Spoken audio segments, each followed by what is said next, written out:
ماما، انا جعان قوي. يا حبيبي، في لقمة فول في التلاجة، روح كلها. برضه فول يا ماما؟ انا معدتي وجعتني من كتر الفول. فطار غدا عشا بناكل فول. اولا قول الحمد لله، كل نعمة ربنا جميلة.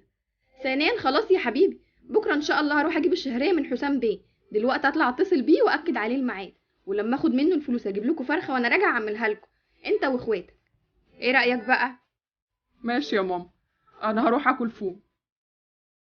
الولاد فعلا معدتهم وجعتهم من كتر اكل الفول، بس انا اعمل ايه؟ ما هو غصب عني. لما اطلع كده اكلم حسام باشا اكد عليه الميعاد بكره، على الله بقى ما يقوليش نأجل ولا حاجه. انا فعلا محتاجه الفلوس دي قوي.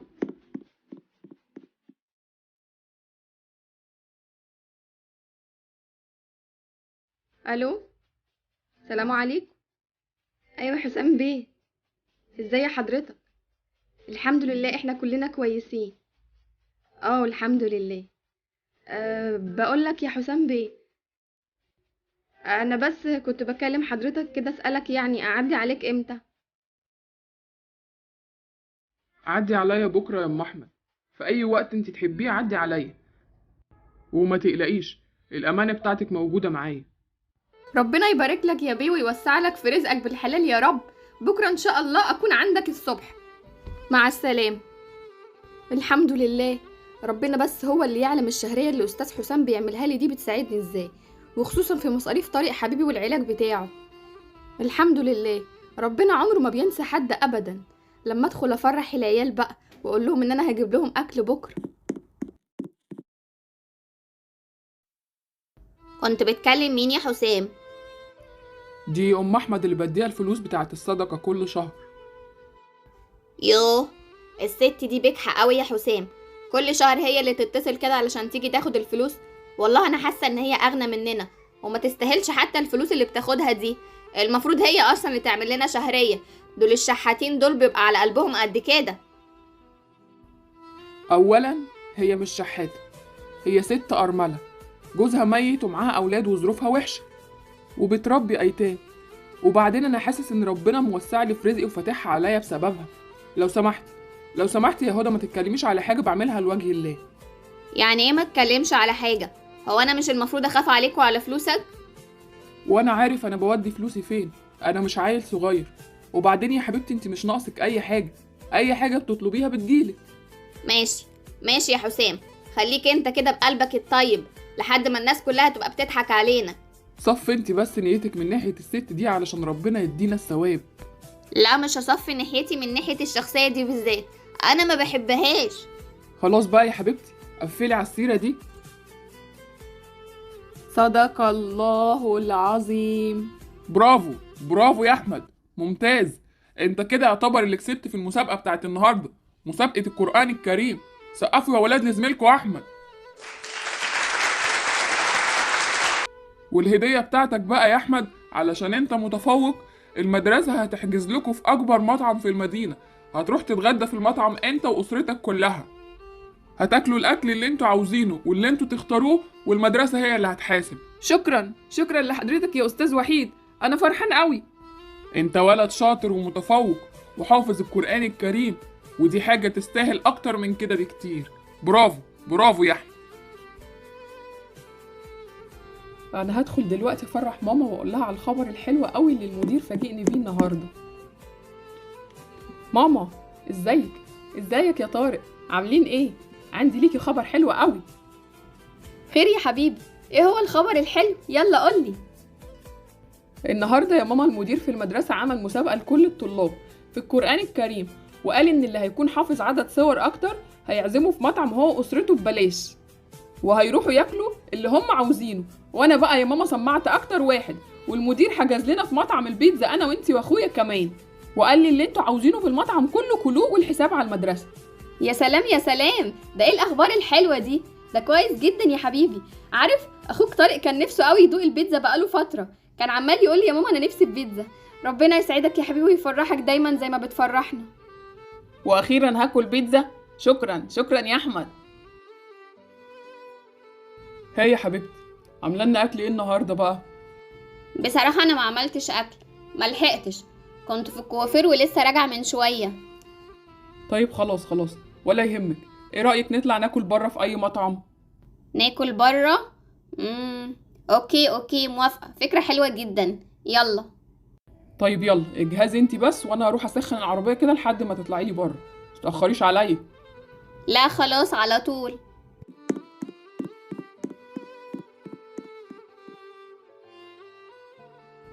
يا بطني، البيتزا حلوة قوي. انا حاسس ان انا اكلت كتير بس مش قادرة اسيبها، عايزة اخلصها كلها. بالهنا والشفا يا حبيبي. هي فعلا البيتزا طعمها جميل قوي، احلى من الفول والطعميه.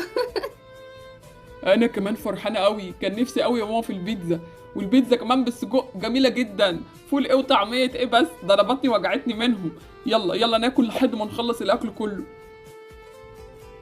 هاي يا حبيبتي، ايه رأيك تحبي تاكلي في المطعم ده ولا نروح مطعم تاني؟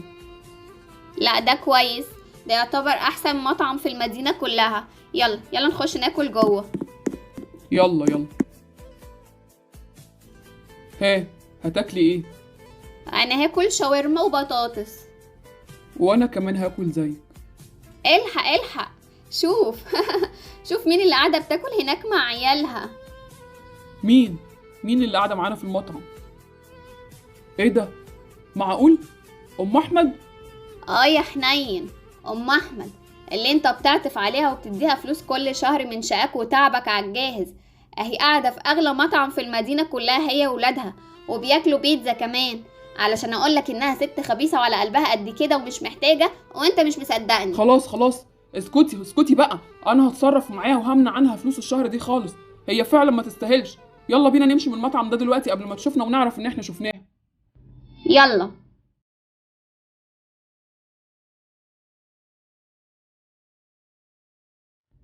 الو. ايه يا حسام بيه، ازاي حضرتك؟ الحمد لله. قول لي اعدي على حضرتك امتى علشان اخد الشهريه؟ لا خلاص، بطلت. مفيش فلوس. انت معاكي فلوس ومش محتاجة لفلوس. بيتي اولى بالفلوس دي. في ايه؟ في ايه يا حسام بيه؟ هو حصل حاجه؟ لا ما حصلش حاجة، زي ما بقولك كده. يلا، مع السلامة. مع السلامه. هو ازاي حسام بيه بيكلمني بالطريقه دي؟ وايه اللي هو بيقوله ده؟ انا حاسه ان في حاجه غلط حصلت. انا لازم اروح له وافهم منه ليه بيقول كده، وبيقول اني ما استاهلش، مع ان ربنا هو العالم البيت دلوقتي ما فيهوش ولا لقمه، وكنت معتمده على فلوس الشهريه. انا لازم اروح. برافو عليك، ايوه كده، ست خبيثة وتستاهل. ما تضايقش نفسك، وانت فعلا زي ما قلت لها، بيتنا اولى بالفلوس دي على قلبها قد كده. يا ترى مين اللي هيجيلنا دلوقتي؟ انزل افتح يا حسام، شوف مين اللي بيخبط. طيب هنزل اشوف مين.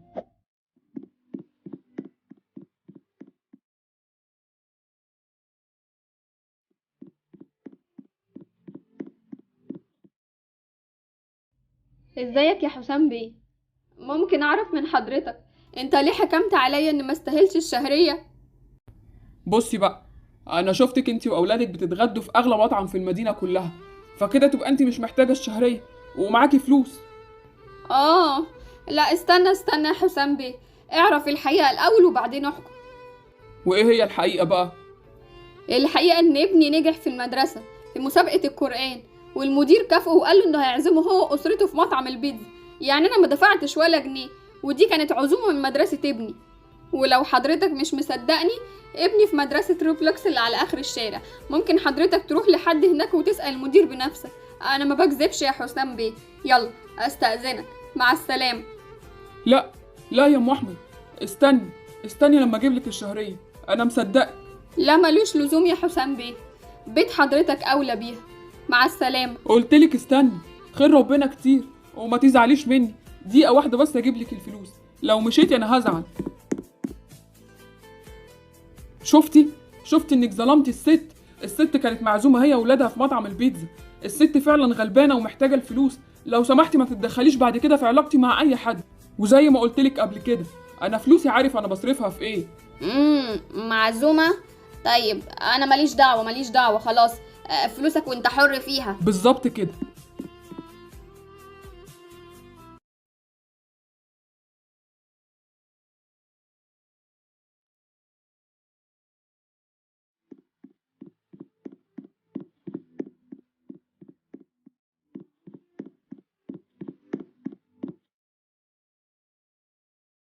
اتفضلي اتفضلي يا ام احمد، الفلوس اهي والزياده كمان، علشان انا ظلمتك، وانا اسف، سامحيني، انا بعتذرلك. اتفضلي الفلوس. شكرا شكرا يا حسام بيه، ربنا يسعدك يا رب ويوسع لك في رزقك. مع السلامة. انا غلطان، انا ما كانش ينفع اظلم حد، لازم اتاكد الاول من اي حاجه قبل ما اخد اي خطوه، وبعدين انا بعمل كده لوجه الله وعلشان علاقتي بربنا، ما كانش ينفع ابدا ان انا اسمع كلام مراتي، انا اللي غلطان.